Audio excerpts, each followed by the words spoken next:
Hello and welcome to the Tifo Football podcast. I'm Joe Devine and I'm now joined by Seb Stafford-Bloor. Hello, Joe Devine. Hello, how are you? Very well, thank you. That was an exciting second half of football, wasn't it, Alex Stewart?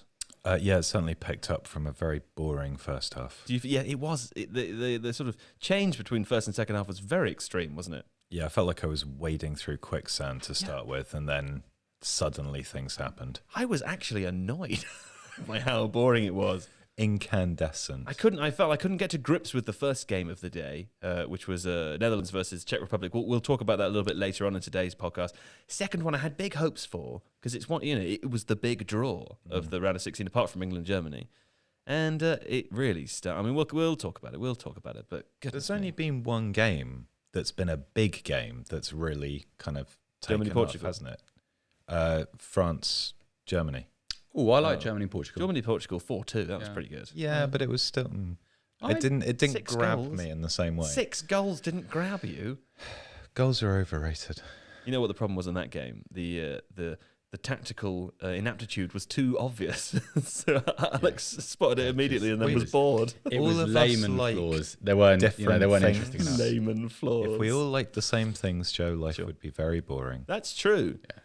But there is one thing that everyone here likes, that's The Athletic. Thank you. That's The Athletic. If you visit theathletic.com/Tifo, you'll find that there'll be a fantastic deal there waiting for you to check it out. And I can't remember what it is right now, but it's one of two things, and they're both very good. So there we go. Get 30 days free at the moment, I think. Is it? Yes, it is. Okay, yes, fine. You can get a 30-day free trial if you visit theathletic.com/Tifo. And I hope if you do that, you'll enjoy reading something I very much enjoyed reading this morning, which was Michael Cox on the head of the England-Germany game, talking about how England could match Germany up in a 3-4-3, Alex. Yes, that was interesting. Do you know what I also thought was really interesting? What's that now? Was James Horncastle's piece on Italy's set-piece specialist. Hey, that was great. That was good. fantastic. There we go. And that is Roars not, of approval all round. It's not the kind of article you'd read anywhere else. I feel like I'm shilling when I say that, but it is true. No, I think that's okay. I want to plug George Caulkin's article. He did a piece with all the England penalty takers and some from other countries who've also had bad penalty shootout experiences. George is one of my favourite writers, even before he got to The Athletic. Very stylish, very interesting, does unusual things, very compelling to read. But this was all about sort of the psychology of walking up to the penalty spot, missing, and everything that follows, basically. So all the trauma and what you have to live with thereafter. Fascinating. Really good. I feel like you could identify with that. Just hollowed eyes. Too much. Yeah. Anyway, boss, it's the bottom of the barrel for me. But that's theathletic.com/Tifo, 30-day free trial. I highly encourage you to check it out. You've got nothing to lose. Anyway, as I said, we're going to talk today about, we're going to kick things off with Belgium, Portugal, and we're going to talk about Netherlands, Czech Republic a little bit later on too. Two interesting games, differing in the ways that they were interesting. And we will discover that now, as I leave you in the warm hands and the cool embrace of Alex Stewart and Sebastian Stafford-Bloor. Righty-tighty, here we go.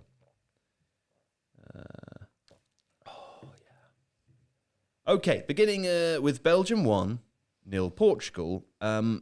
For the second half, Seb. What a delicious second half. Of course, now we know that Belgium are going to head to Munich and a quarter-final clash with Italy.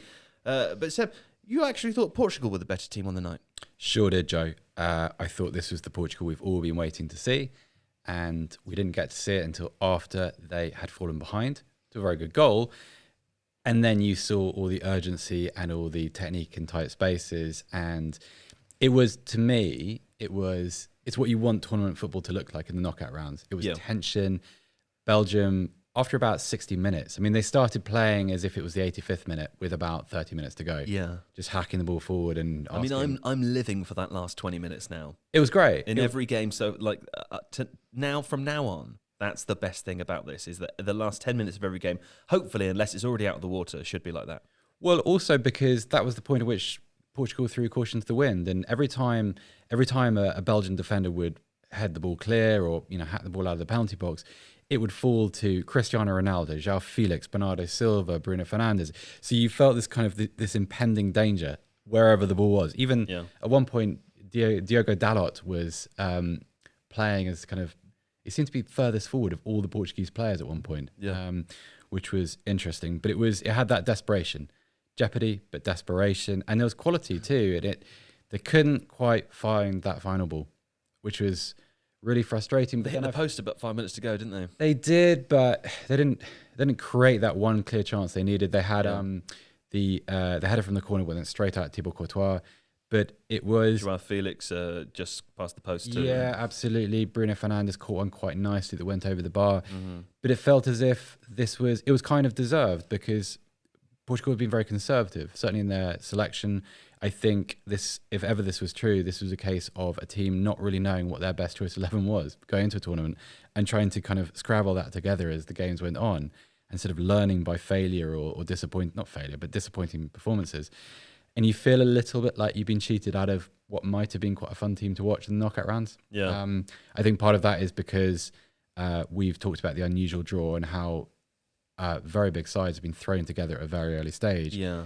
Under normal circumstances or with a sort of a kind of draw, Portugal might have had the chance to sort of tune up and get stronger as the tournament went on. But Euro 2020 is a harsh world. Some parallels with England there, I feel, as you're talking. Perhaps we can come back to that later. And indeed, we'll come back to Portugal later too. But Alex, I want to take things over to Belgium now because they weren't great tonight, were they? They weren't. And it was odd because I would say Vermaelen aside, who came into the back line, that was very much what you would expect their ideal lineup to be. So Eden Hazard, Kevin De Bruyne playing off Romelu Lukaku, with De Bruyne pushing through the centre when they were pressing, Lukaku pulling out wide right, which is something Martinez has done before internationally, but also at Everton, so that he can attack that channel as a kind of long out ball.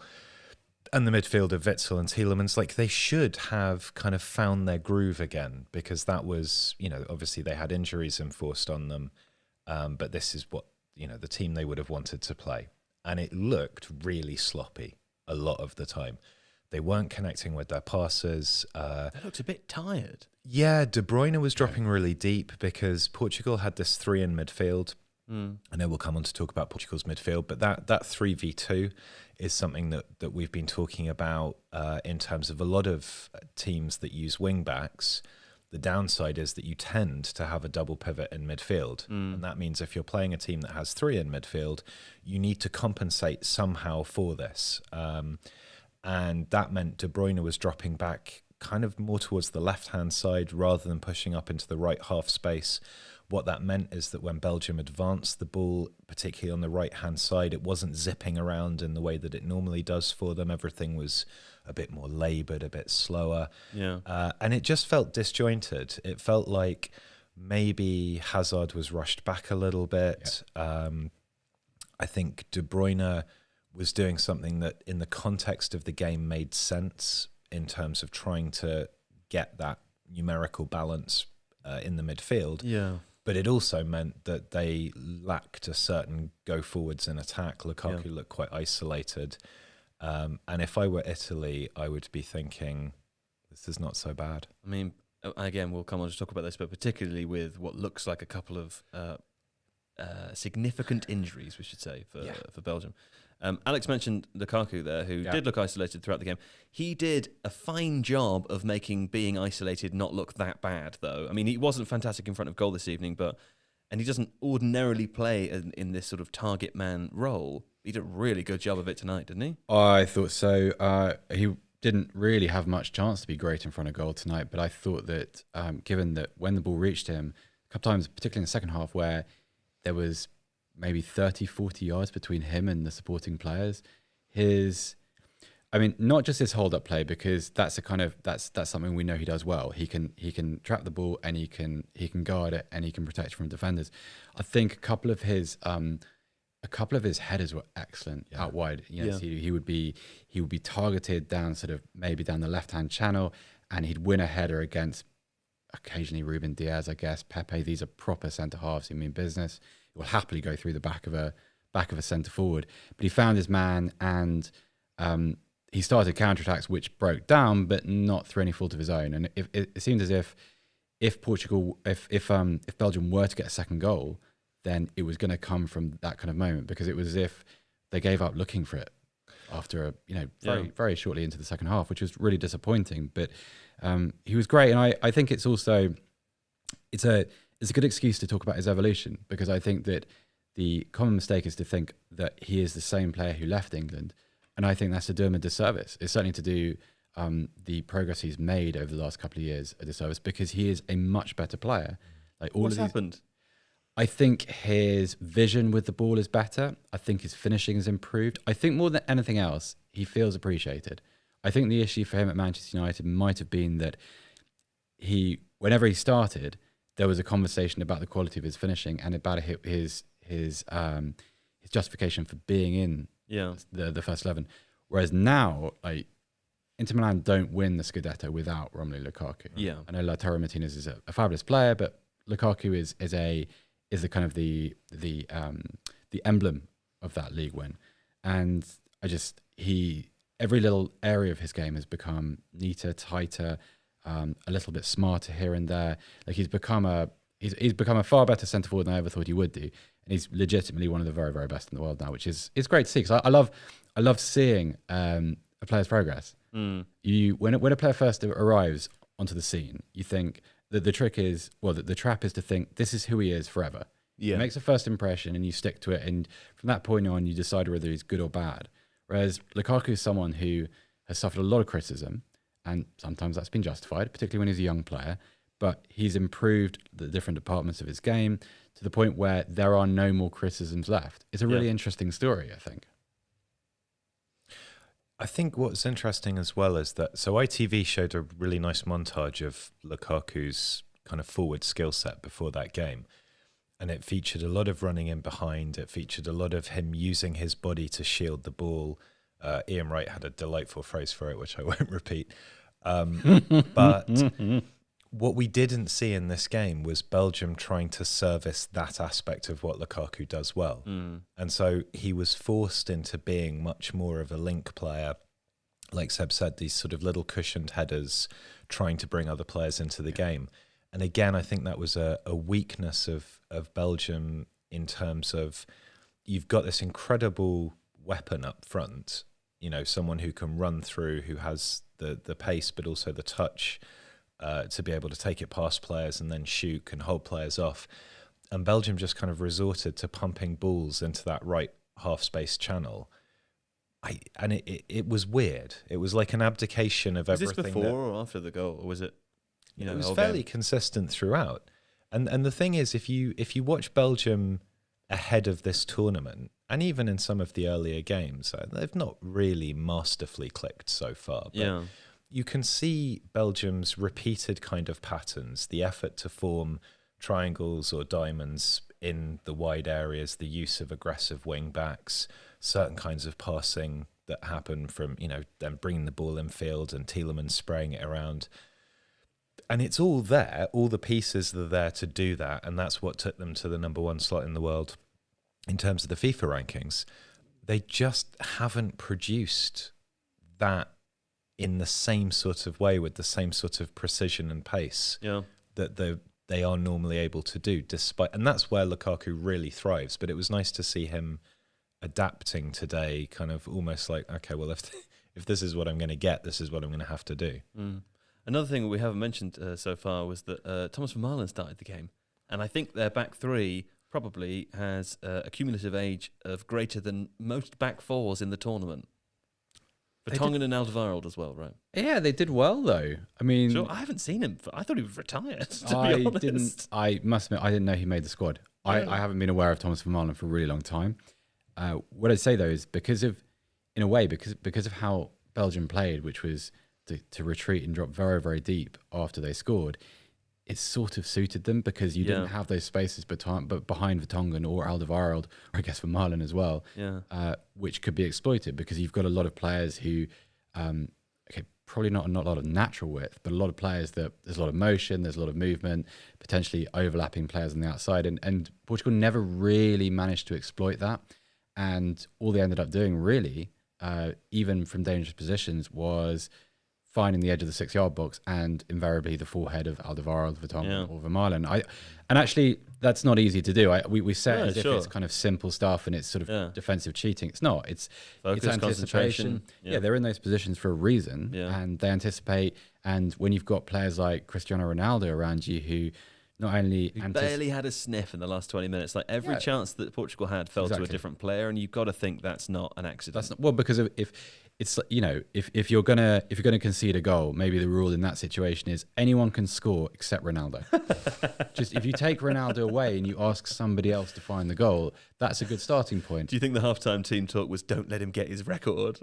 Maybe. I don't know if it was that spiteful, but it was. I was impressed, particularly because if you launch balls into that area around the penalty spot, we know about Ronaldo's vertical spring and how high he can get and how long he can cloud. Hang. It's amazing to watch. Yeah. And that was never a factor. I'm sure everybody that's listening to this or viewing this has seen the slow motion video of Cristiano Ronaldo jumping against Sampdoria. Yeah, but if you're the one or two people who haven't, do have a look for it. He just keeps getting higher and higher. I haven't seen it. It's horrifying. Can I throw a little spitball? Have you not seen it? No. I'm going to show you as soon as this is finished. It's unbelievable.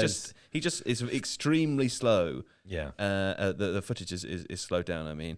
And he just rises and rises and rises and rises to the point where his like thigh is the height of the next person's head, and that person's jumping.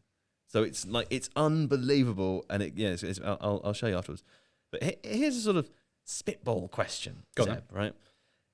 Even Belgium can be a bit negative or conservative, we should say, this is in the be about England, isn't it? Well, no, it's not going to be about England, but we're going to include England in it as a team that are doing that. In fact, most teams, right, with the exception perhaps of France, in some cases, France playing a slightly counter-attacking way anyway, so there's an argument you can make there. I feel like what I might be missing that I get in the World Cup is like Brazil and Argentina, who just don't ever do that. Or is that right? Well, Argentina or am I romanticizing things? Well, I think that's kind of an outdated perception of what those teams are. Like Brazil and Argentina have kind of become a little more rugged. But I understand, I understand what you're getting at. You're missing the flair that you associate with those teams from the past. I want teams that are just want to go and I don't know what I'm saying. You know what I'm saying? I want to see them. I want to see them. I want to watch hope. I want to see hope manifest in football players' performances. And what I see now is sort of like you want recklessness. I want recklessness. Yeah. What I don't want is sort of calculated risk. I want Sweden. It's a bit like the difference between, back before the financial crash when everybody gave money to everyone, and then like the insurance industry afterwards. I feel like this is toxic loans. Icelandic fishermen again. Aren't you? I want toxic loans, and I don't want re-insurance. But tournament football always has the reason that those teams stick out to us isn't necessarily because they do well. It's because they're unusual. Yeah. And there should be a trophy for those teams. Yes. I mean, the Helter Skelter trophy. Right. Presented by Alton Towers or something, Yeah, maybe. But it's like tournament football generally doesn't want this to happen. It's not a sensible way to go about trying to win a tournament, particularly when after the season that we've had, like pressing games are very, very common now in top flight football across Europe, but there's been very little pressing in this tournament. And they're tired. And this is why. They're tired, they're sitting deep, they're creating blocks, but because it's international football, they're also often not creating those blocks as well as they might do. Yeah. And so the people that are doing well out of this tournament are penetrative long passers and target men. Yeah. And neither of those things, the occasional long ball or kind of really nicely glided pass against a back four is good. Yeah. But it's not the kind of trickery and stuff that gets people out of their seat. I guess Kevin De Bruyne and Lukaku, which game was it where they really showed us what they had, Was it game 2? It was against Denmark. Game 3? Against Denmark. In the comeback win over Denmark. That was exciting. That was exciting. You know what's really interesting is that if you were to award your Helter Skelter trophy at the moment, you'd probably give it to one of Italy or Germany. Yeah. which is quite interesting. I'd give it to Germany. Italy aren't conceding enough goals Germany for are the reckless. for the helter-skelter. Germany are just, they're like, They're having fun. Well, the fights in Rocky where no one blocks, they just swing punches. It's like that. And it's, I know Italy were a little bit more reserved last night, but they've had the greatest pace to their play. And Germany are smart enough to recognize that they're not great defensively, so they have to attack. And so there's a little bit of recklessness to their play. And that's not what you'd associate when you think of those teams in major tournaments. You think of caution and slow building, and these are slightly outdated assumptions, particularly with Germany. But it's just interesting. This is why I said, and I will only say this before we go to a break, but I'll make it about England for a moment. Okay. I kind of wish that Germany would score 1 goal early on in that game, just so that we could see what England are made of when they go behind.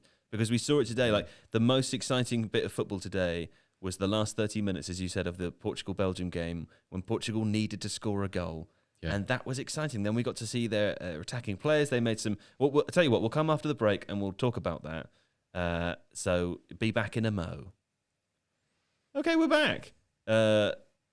Let's talk about what I was just saying. and that seamless. And that was that Portugal, Alex, appeared to change their entire midfield throughout the tournament, didn't they? They did. And they did like some very progressive changes towards the end of this game. But let's start with game 1 and move to this game number 4, is it? Yeah. Because it's entirely different. So I wrote it down because otherwise I would forget. Yeah. So William Carvalho, Danilo and Bruno Fernandes start the first 2 games as a kind of 2+1, but that is a very, very deep 2. Yeah. That's a 2 that is sat as close really to the back 4 as is possible to be, to try and create this really impenetrable square. Again, doing things with my hands on a podcast. Sure. Pointless. He was doing a square. I was doing a square. Which Alex, he said. Can I interrupt to ask whether do you rate William Carvalho? He's a weird player, right? You're right. Because I remember when everyone was really excited about him and he was getting linked with big moves. Yeah. And then I think what happened was that suddenly the pace of a lot of top flight football, particularly in England, went up 2 or 3 gears, largely as a result of Liverpool and Man City in England. And very quick pressing and transitional stuff became more important than very solidity much not a and player screening. for those systems. And he's not a player for those systems at all. I think he does well in Spain, and that probably is his kind of natural home, where pressing is slightly lower among other sides. He's tidy, like he distributes the ball fairly well. He's very skillful, but everything he does, he seems to do slowly. Is that fair? I would describe him and Danilo as ponderous. Yeah, that's a better word. It's all quite at half speed. It's often accurate. Yeah. But if you're looking to zip the ball around, and this is one of the issues, so that in their next game, it was Moutinho, Danilo and Renato Sanchez. And one of the reasons for this is that if you're Portugal, you've got this super exciting attacking lineup, apparently, with Ronaldo and Bernardo Silva and Diogo Jota. And the ball is just not getting to them in the first 2 games because everything is slow and it's sideways. And this is the major criticism of Fernando Santos, is that he is a boring and conservative coach, that everything is safety first. And Portugal's got all of this talent, but it never unleashes it. Now, in that game against Hungary, when Renato Sanchez came on and immediately injected pace and impetus over the last 10 minutes, you can see how that person pushing forwards to link rather than Bruno Fernandes trying to drop off to link was much, much more effective. Moutinho gives you a bit more control in terms of your passing range, and you still have an anchor man. And then for this game, Sanchez and Moutinho stay, and then you get Palhinha come in. And he did quite well against France, I think. Bit of a hatchet man.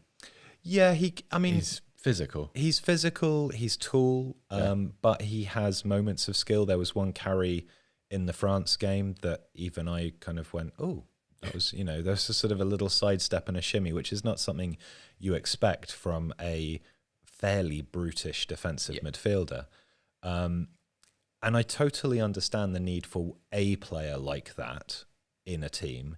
But when you've got one who can also do a little bit extra and carry the ball forwards and spray a pass around, like a Declan Rice, for example, who I think, is quite restricted in his England role, but certainly has those skills when he plays for West Ham, then you get a bit more balance and a bit more progression. And the ideal midfield in a 3 has one of those, then has a player who can pass the ball and keep the tempo of the game going, and then has another player who can be the one who pushes forwards, bursts either into the 10 slot or into one of the half spaces, and that's kind of Italy's midfield. We're going to have to shuffle on a little bit here, so we make time this evening. Because we accidentally ran 20 minutes long yesterday because we started after extra time and no one had any idea what time it was. But Seb, what I want to ask you about is, we mentioned it earlier, Belgium appear to, and we don't know the news because we've literally just finished watching the game, but both Eden Hazard and Kevin De Bruyne were substituted off during this game, with Hazard definitely looked like a hamstring injury. KDB it's a little unclear it's an what ankle it injury. Was it an ankle injury? It was what looked like an impact injury in a tackle that he was on it. He suffered in the first half, unable to run it off, and came off pretty promptly in the second. Yeah. So that kind of thing, that's the one where you probably have to wait a few days or at least 24 hours for swelling and all that kind of thing. Maybe they hope he'll be able to face Italy. Maybe so. If that is a hamstring for Hazard, he's done. Because you're not going to recover in time. Poor guy. Yeah, it's just, it's unfortunately for him, the perfect end to a terrible season, really. I feel like every time I look at him, he gets injured. It's also a shame because Belgium have had good moments with this generation and they've threatened to do things, but this is probably the last chance. Yeah. And it's the last chance probably to see players like Hazard and De Bruyne in the same side. It's going to be the last chance for them to be anchored by a Witsel.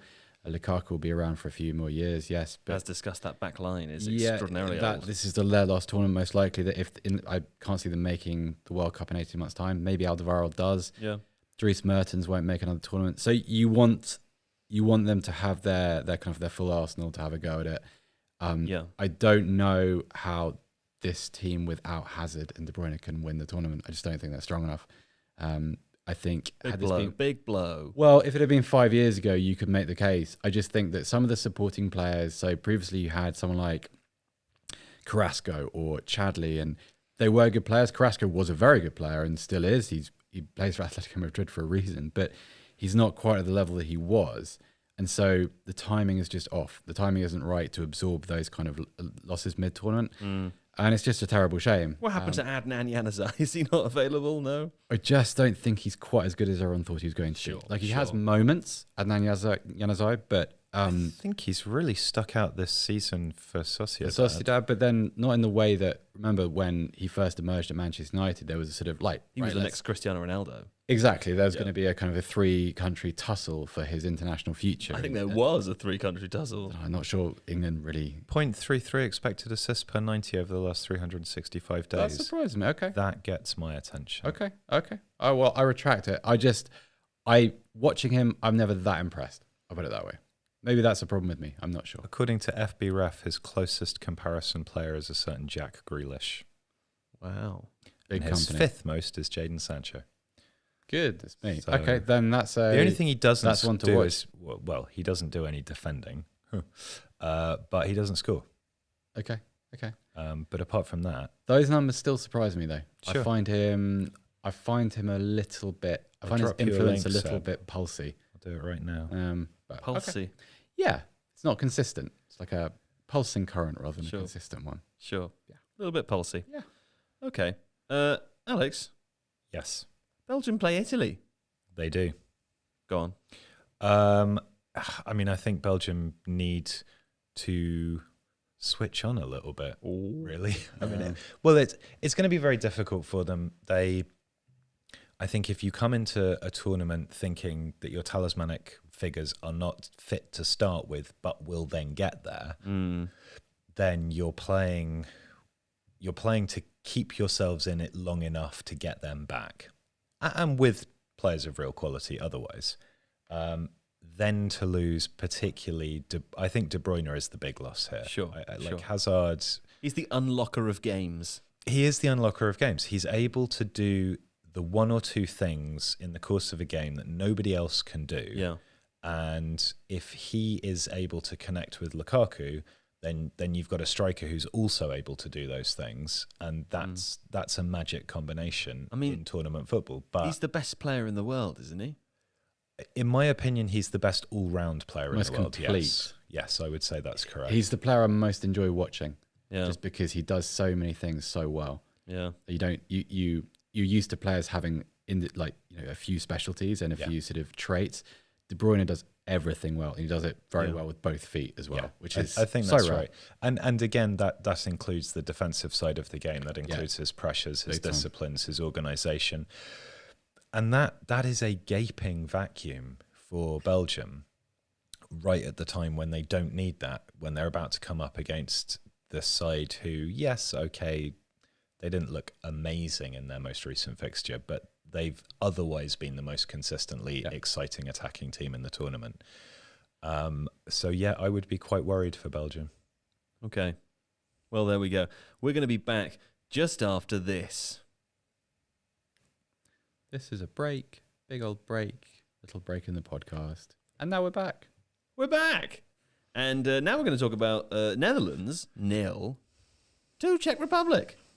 Czech Republic. Now, we love surprises. We really love surprises, don't we, Seb? Because this game was a surprise, the result. The game wasn't a surprise. We knew the game was going to happen. But the result, bit of a surprise. Was it a surprise? I'm saying surprise a lot. Yeah, but that's because it was very surprising, Joe. There we go. I think we watched the first 20 minutes and it looked like it was going to be 3-4-0. Netherlands peppered the Czech Republic's goal. And I said to you at the time, it reminded me a little bit of Italy-Austria in the sense that there was that initial surge of pressure and Austria survived it, Czech Republic survived it. And then it was as if the Netherlands didn't quite know what to do after that because... Okay, the red card changes the game, and I'm sure we'll get to that later, but this game was swinging in the balance long before that happened, and you felt as if every time, from being a situation where they were happy just to sit and counter and to just have the ball rather than use it. Czechs actually had quite a lot of possession in the first half. They just were they weren't particularly adventurous with it. When they started to create a couple of chances, so that was the Souček header, which glanced just wide, it felt as if those moments were quite emboldening for them. And at the same time, Netherlands, who came into the tournament without a lot of form and everyone's grown quite positive about in the last few games, as soon as something didn't quite go their way, all the old negativity that we were expecting to see in the group stage came back, and it came back really quickly. I was surprised though, and this is another thing we'll probably get to in more detail. I was really surprised not to see Weghorst in the starting lineup. Just because it felt... I don't know, that front two felt gifted and talented, and we had more technique than they really knew what to do with. But I think I would have wanted a focal point, and I don't know. They seem to pay the cost for not having that. I don't quite understand that decision, unless there was an injury that we don't know about, or he wasn't fit enough to play more than I think he got 11 minutes at the end. Big hulking guy like that, I want him on the pitch, particularly against that opponent where you think about their threat from set pieces and the set piece goal that they ultimately did score. I think I want someone that looks like that on the pitch, even if it's just for sort of defensive support. And so it's a bit surprising. No, sure. Well, we'll come back to Wout Weghorst. But the first thing to say really is that the sort of crucial moments in this game were instructed by mistakes, weren't they, Seb? Yeah, they were. Take me through them. Right. Well, testing your memory. Okay, so we'll focus on the sort of the. It's been a while since that game happened. It has been, but I have the notes, which I kind of wrote, but I've forgotten about. There we go. Okay, so the two mistakes which shaped the game were kind of 36 seconds apart, apparently, and that's what separated. You've just deleted the notes. Thank you for that. It's what separated. Let's see what you remember. Malin running through, beautiful passage of play, by the way. It was lovely. So knife through the midfield, and then I'm not sure what, just was in a position that he wasn't quite sure what to do with, which is strange because I've seen him score those kind of goals in the Eredivisie. He's a good finisher, Daniel Malin. And then 36 seconds later, Matthias de Ligt gets busted with a... I don't know how to characterize it because it's quite an unusual situation. Scoop. But it was a scoop. It was a scoop, wasn't it? It was a scoop. Scoop is the ideal word. We were watching the VAR review, and I remember thinking that's just subtle enough for the referee, if he wants to avoid the big decision, Yeah. to kind of to convince himself that it's not intentional, where it clearly was. But Intentional scoop. yeah, and Gary Neville was quite damning in the commentary because everyone said, "Oh, he's been a bit unlucky, he's slipped." Gary Neville, and I'm paraphrasing here, said, "Oh, you never slip as a defender. You just get punished for bad positions." Which Sure. felt kind of harsh, but It was so much of a scoop that when it came back up, he had 3 whole bits of mint choc chip. he had all sort that was weird. But also on mistakes, so goalkeeping mistakes, which I will talk to Alex about as Joe descends into madness.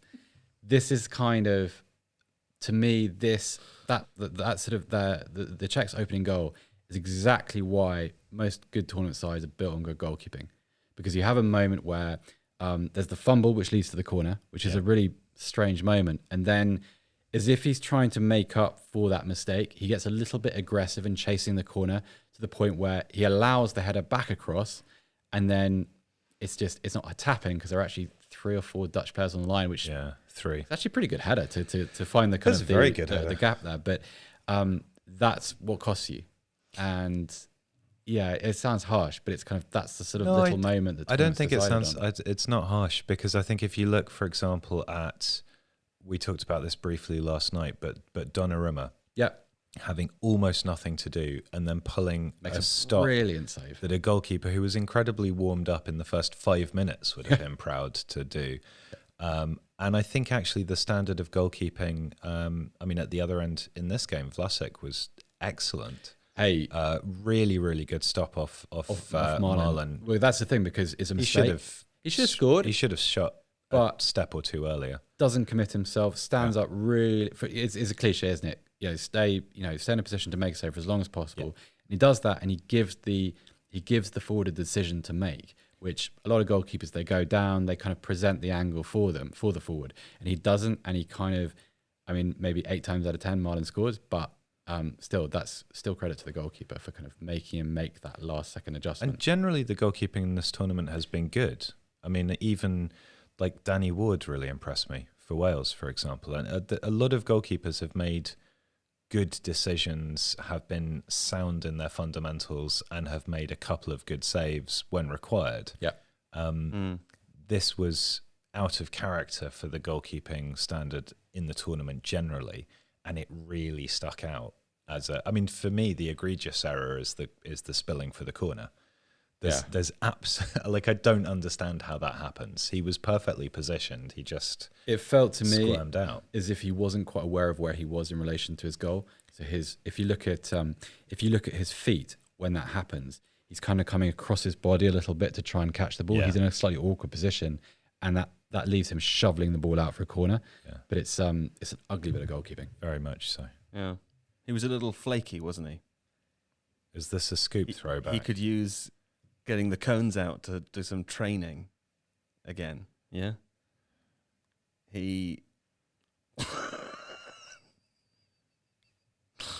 Alex, will you tell me about the performance of Tomáš Souček? Because he was everywhere, wasn't he? He was. Is he the second most well-rounded footballer in the world after Kevin De Bruyne? Probably not. His ratings are all 99. Sorry, go on. That was actually pretty good. Thank you. That was funny. Carry on. Yeah. Dare we continue? No? Go on. I mean, there's probably anyway. Yeah, I think Nicely done.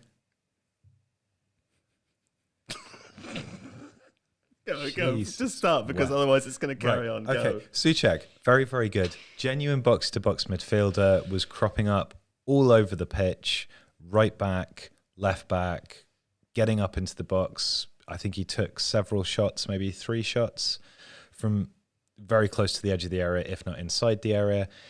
He has this height that means that when he arrives late, he's a genuine threat for deliveries. And of course, the Czechs have that ability, particularly from the right back slot with Soufal, to sort of drift the ball in.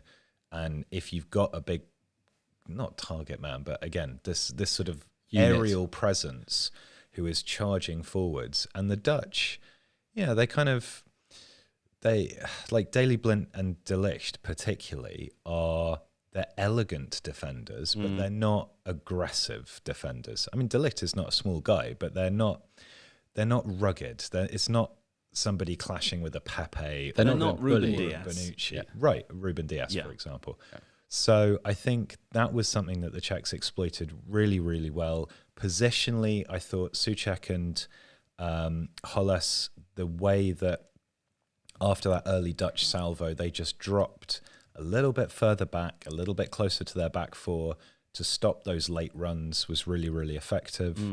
And they are, again, this kind of harps on about things that I've said before, but constructing teams for this kind of football tournament, they have all the ingredients. They have a good goalkeeper. They have people that are a threat from set pieces. They have really good defensive structure and organization. Yeah. And they have a striker who's in form. And a talismanic player. Yeah. And if you have all of that stuff together, you don't need to have the individual quality of a Bernardo Silva or a Bruno Fernandes, because you have organization, you have a big in-form striker, and you can score from set pieces. Well, on in-form striker, Patrik Schick, 4 goals now, Seb. 4 goals. And he's in danger of running away with the golden boot. Well, also 4 different goals. Yeah, true. And interesting, we spoke a little bit about Kasper Dolberg last night, and Schick is in a slightly similar category because when he was at Sampdoria, he was, and like bear with me because obviously this tag is a little bit overused, he was the next Zlatan Ibrahimovic. That's how he was discussed, and he had that sort of tall, rangy thing going on, and he's never quite, obviously he's not the next Zlatan Ibrahimovic, but he's never quite ascended to that level of the game. Yeah. He's been a little bit nomadic. He's been at Leverkusen and Leipzig and Roma, and he's probably had a few too many clubs given how young he still is. But he's played really well, and he's shown the range to his game. I think had he only scored that 48-yard goal against Scotland, it would still be a very memorable moment. But I think in a way, it's almost as if that goal was so bizarre and so unique that it's disguised how good he's actually been. And how versatile his goal scoring has been, and terrific. I thought actually, I know it was sort of the game was kind of petering out by this stage anyway, but I felt like his goal today almost, I think that was sort of best capture what he's good at. Lovely, deft, soft finish, but also really good movement, anticipation for where the gap in a defense is. Yeah, I didn't know he had that in his game. Like I knew that super smart. Yeah, I always saw him as someone that could score spectacular goals. I didn't see him as a spectacular goal scorer. Yeah, Well, he's also, and I think this is the kind of thing that you get from forwards who excel at somewhere like Leipzig and then somewhere like Leverkusen. Yeah, is you expect physically dynamic, good pressers who are probably as much there to create space for other people as they are to get on the end of things themselves. Yusuf Poulsen, basically. Right, a Yusuf Poulsen. And I think that he does do that, and he does that quite effectively, and he creates a bit of space for Derrida to kind of move the ball around a bit. But he clearly has this other element to his game, which probably, I don't know, if we watch Leverkusen week in, week out, we might see bits of this. But I think it's been a nice surprise for somebody who isn't as constantly in Bundesliga football as others. I think like one of the problems for him has been being at Leverkusen, because that's been a very strange environment over the last year, and there's all sorts of players there who have kind of dropped in and out of form and sort of out of the spotlight. Think of someone like Leon Bailey. 3 or 4 years ago, he is heading to the very top of the game. Yeah, people have kind of forgotten about him. Also a couple of obviously extremely key players leaving in the last couple of years. Absolutely. They've been in that strange situation also where you've got sort of a core of a side who are getting older, and then you've got a group of very young players who are very good, but you've got this big gap in the middle. And it's I'm by no means an expert on Leverkusen or the Bundesliga, but that's been a kind of a layman observation on it. They were my 2019 FIFA team. Yeah, I remember this. You did. I really what was liked them. that? What was it about them that you enjoyed? I don't know. Pace. Because they would have had Bailey. They were just they had lots of good technical dynamic players. They had good options in all positions, and you could do loads of different things with them. They're a great sort of like throwback to early 2000s for like old school Football Manager players as well. Yeah. And that was when the kind of the Leverkusen thing came around, where they got to like, I don't know if it was a Champions League final or semi-final. They also lost the Pokal final in the same year. Yeah. They were runners-up in the Bundesliga, and they had a fabulously talented squad and just fell short in everything. Sounds like an Ole Gunnar Solskjaer team. Okay. That was just gonna gloss over that one. That was a great team. That was they were in the final when Zidane scored his very famous goal, where his volley at Hampden Park. That was against Leverkusen. Yeah. And that was beyond the obvious. Like you had Mikhail Ballack was in that team, Oliver Neuville, Yuri Bashtuk was a wonderful player. Hans-Jörg Burt in goal. He used to take penalties as well occasionally.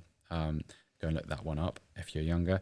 But yeah, like Leverkusen, strange place. And I feel like if all of those players were performing at the right level and they were under the right management and Leverkusen had some sort of momentum, maybe Patrik Schick does quite well there, but he just feels a little bit of a victim of circumstance. But it's really nice to see him play well because you see the range of his talent, which is really cool. I could see him in the Premier League, definitely. Yeah, maybe. What's his level in the Premier League, though?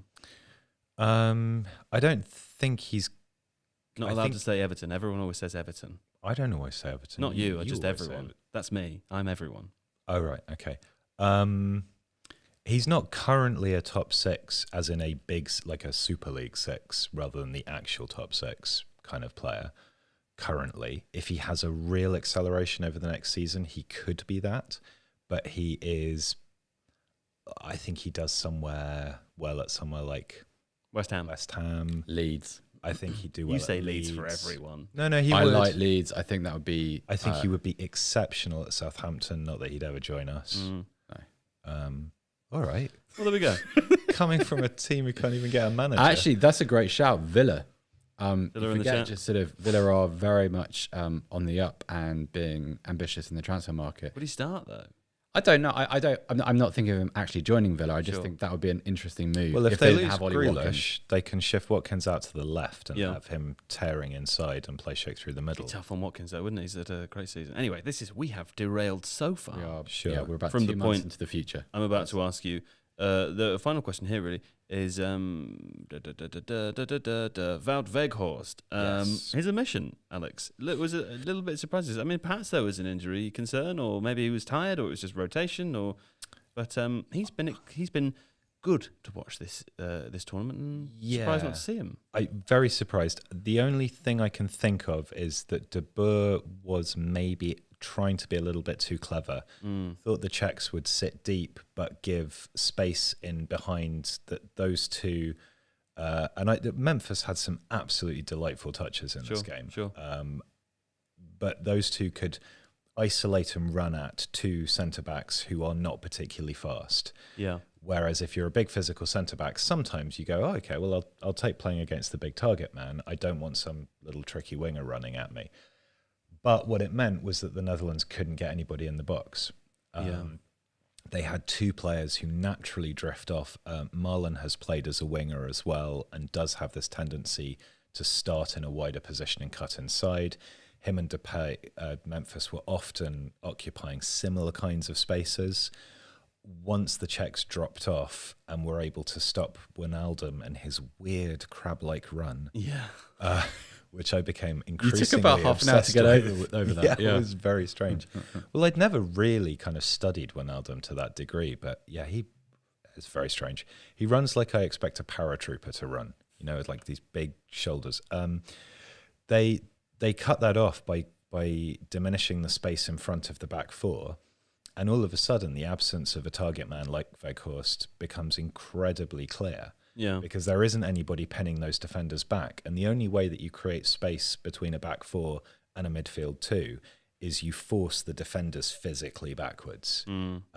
Because you can't really get the midfielders to go forwards. You can kind of lure them in a little bit. But a little bit of coaxing. But they're going to be... if they're playing that way already, they're going to be content to give you the ball and let you play it around. And as long as you don't penetrate that middle bit, it's fine. Again, if the Dutch were able to have someone like Weghorst pulling those defenders around it would make the crossing game more effective. It would mean that they could cross from a deeper position if they couldn't work the ball closer up to the Czech box. Like, I just didn't understand it. It was a mistake. Czech Republic and Denmark in the quarterfinals. One of those teams is going to make it to the semis. Two finely balanced teams, you feel. Quick thoughts there, please. Penalties. No, because honestly, I think they are, for different reasons, obviously, they are the two surprise packages. Originally, we thought Denmark might do quite well. Obviously, circumstances changed, and they've done quite well as a result of that, because of those. Czech Republic, I don't know. I all I'm left thinking, actually, Joe, is, goodness, England did well to beat that side. I know not everything is about England. We're not trying to make it so. No, everything is about England, just to be clear. At least in this podcast. I can't separate those two, because I think potentially, I think they match up quite well. I think they can cause problems for each other. I'm very, very impressed with both. The Czechs particularly, I didn't think, well, from what we will soon reveal in Points Are Bad, I don't think any of us saw that coming. So, yeah, I think that will go on for a long, long time. That's going to be one of those games that leaves us here until about 1 a.m, I think. Okay. Yeah. Good to know. Let's get some sleep in ahead of that one, maybe. Well, of course, it is time now to return to Points Are Bad. Points are very bad. I've got many extra points today. I'm really widening that gap with my risk-taking, as discussed yesterday. But we'll kick things off as usual with the front runner, the front leader, the leader of the pack, out ahead. We can see his bottom. It's Alex Stewart. There he is on 78 points. Well done. Yeah. You didn't have a brilliant day today, but you did okay. Fine. You did predict extra time in one game. I did. Had a little sort of, little don't know dance, what came over me. There. I just went all extreme for a minute. It very nearly went to extra time. Points are misunderstood, says XD Smithy. No, they're just bad. They're just bad. Next up is, of course, homebound JJ today, who'll be in tomorrow on 84. The gap has widened to 6 now. It's widened to 6. He predicted a Portugal 2-1 win today. I thought it was 7 yesterday. Well, then it's shortened to 6. Yeah, no, I think it's shortened. Well, then it's shortened to 6. Whatever it is. It's widened, it's shortened. We're in the middle of the universe. These things are all perspective-based, aren't they? Yeah. Nothing's real. Next up is Seb, 86. There you go. You're a good old 2 points behind JJ. You could be pulling this back into second place. You could. You've even got a shout for first, potentially. Would have to start playing my sort of extra time and penalties card at some point, but I'm gonna be calm there. I'm not going to gamble at this point. Well, one reason for your calmness is that there is no longer a threat from me, I would say. Have you breached the 100-point barrier? Not quite. I'm ever so close. Yeah. I've got 98 points. I'm 12 behind you now. Quite deep. I've really been trying with my predictions, and it's just getting worse the harder I try. I've worked out what the problem is with your predictions. You predict... They're rubbish. No. Well, yes. I predict with my heart. You predict the game you want to see, not what you think is going to happen. That's exactly what I do. So you sketch out 3-2 games that somehow also go to penalties, and that's what you're hoping for when you bound into the office. And as a measure of this, so today we sat down to watch Portugal against Belgium. And among the 5 of us in the office, all socially distanced, I think we spent a good 25 minutes discussing what film you might watch when you got home. And the only sort of rule about the film is that it had to have Will Smith in it. And zombies. And it had to scare you a little bit, but not too much. Not too much. And also not enough should be happening so that I have to watch it. Because zombies aren't real. No ghosts. But ghosts are not ghosts fine. Are scary. Ghosts are scary. Ghosts really scare Joe. Ghosts are scary, but zombies are fine because they're not real. Anyway, I'm on 98 points, so that's really good. Let's very quickly now just predict our games for tomorrow.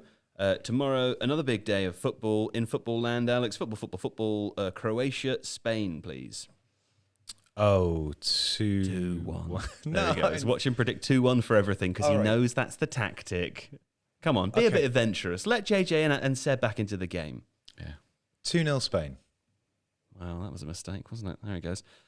France, Switzerland, please. Now, remember, the favourites haven't been winning games, so I'd go for Switzerland if I were you. I mean, I'm all for fair play, but that's... also, Haris Seferovic is playing, so that's goals. Yeah. Well, yes. Actually, Goals it is. everywhere. Actually, it is. Yeah, actually, it is. Go. 3-0 France and a Switzerland red card. Oh, well, that's just for fun. Not part of the predictions game, but I enjoy that you threw it in there. Okay. Well, And you don't can want give me penalties or an extra time. point if it doesn't happen. No, you won't get any of that. Here is Seb Stafford-Bloor with Croatia-Spain. 1-0 Croatia. Oh. Penalties. I can see you're embracing the game now, Seb. You're embracing the game, and it makes me so happy. And I'll say 2-0 France, Switzerland. 2-0 France. 2-0 France. Yeah. Okay. I'm going to say Spain 1-0, and I'm going to say France 1-0. That's it. Okay. That's it. I'm trying the 1-0 game. He's going tactical. I've got 98 points. I'm 20 behind you. Yeah, I'm exactly 20 points behind you. Tactical's fine. I don't think there are enough games left for me to finish first at this point, so maybe I should really be pushing the boat out. Should I push the boat out? I mean, I feel like I could start picking 7-0s. I mean, Joe's pushed a lot of boats. Maybe I'm going to push away from shore. shore. I'll play it safe for one more day, and if things don't go my way, left, so I'm going to push the boat out. All right, that's it now. It's all over for today. We'll be back again tomorrow to discuss those games. We'll be joined by JJ Bull.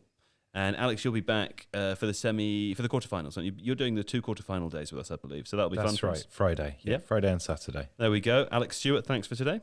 Always a pleasure, Joe. Never a chore. And Seb Stafford-Bloor. Thank you, Joe Devine. Well done to you. Thank you very much, and to you, sir. Very proud of you. Yeah, as I am of you. Thanks as usual to our crack production team of Craig and Sol. And there's Sol's hand. What a lovely hand that is. We'll be back tomorrow. Au revoir, guten Tag, Dankeschön, and bye-bye.